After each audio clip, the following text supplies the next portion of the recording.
Hi friends, मैं हूं Kumar Navneet. KN storytelling channel पर आपका स्वागत है।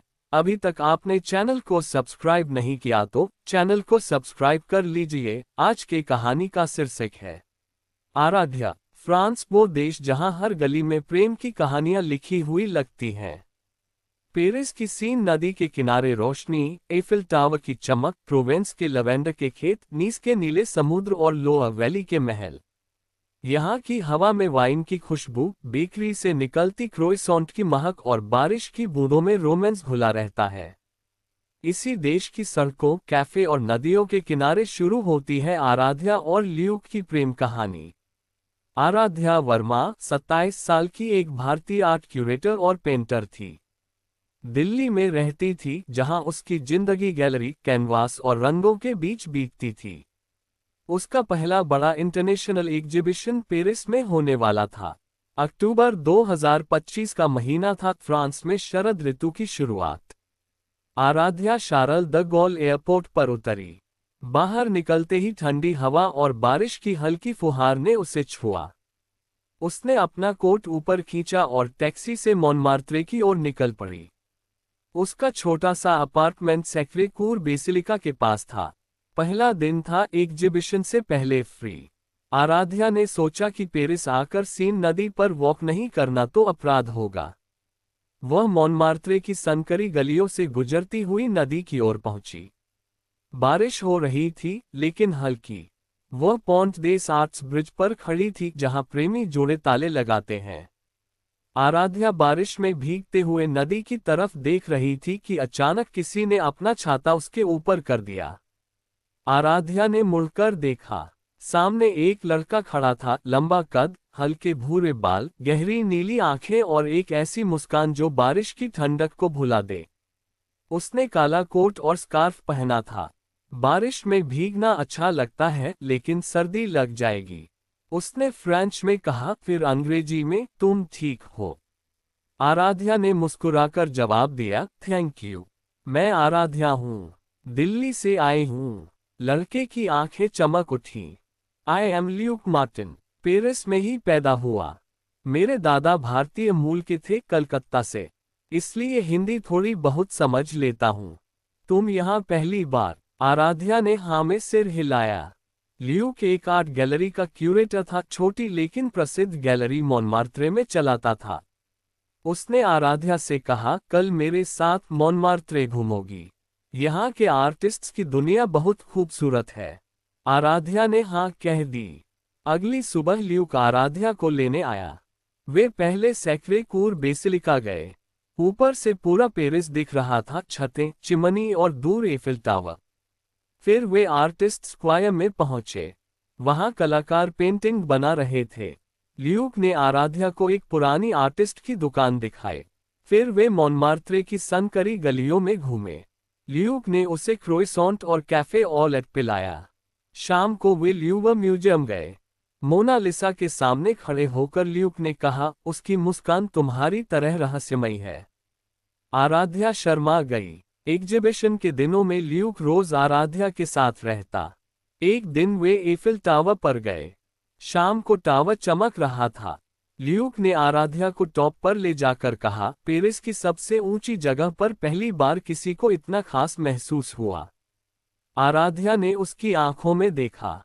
मुझे भी ल्यूक। फिर ल्यूक ने सरप्राइज दिया, प्रोवेंस की ट्रिप। वे ट्रेन से दक्षिण की ओर निकले। प्रोवेंस पहुंचकर लवेंडर के खेत देखे।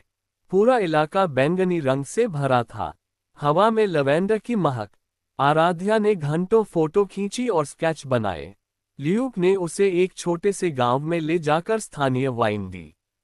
रात को वे एक पुराने फार्म हाउस में रुके। बाहर तारे चमक रहे थे। ल्यूक ने आराध्या को गले लगाया। आराध्या, मैं तुमसे प्यार करता हूँ। आराध्या की आंखें भर आईं। मुझे भी ल्यूक, लेकिन मैं कुछ हफ्तों में वापस जाऊंगी। ल्यूक ने कहा, प्रेम में दूरी सिर्फ संख्या है। अगला बड़ा सरप्राइज नीस और फ्रेंच रिवेरा।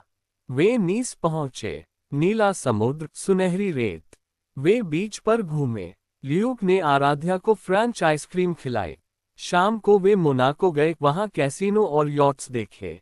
रात को वे एक रेस्टोरेंट में बैठे। ल्यूक ने कहा, यहाँ की रातें तुम्हारे साथ और भी खूबसूरत लगती हैं।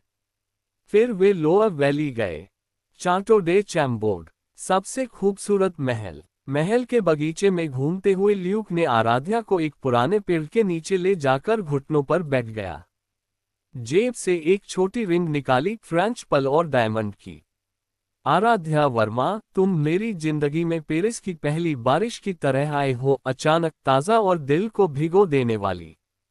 क्या तुम मुझसे शादी करोगी? आराध्या रो पड़ी। उसने ल्यूक को गले लगाया। हाँ ल्यूक, 1000 बार हाँ। महल के बगीचे में हल्की हवा चल रही थी। चारों तरफ शांति थी, लेकिन आराध्या का समय खत्म होने वाला था। पेरिस एयरपोर्ट पर विदाई का पल। दोनों रो रहे थे। ल्यूक ने आराध्या को गले लगाया। मैं कुछ महीनों में भारत आऊंगा।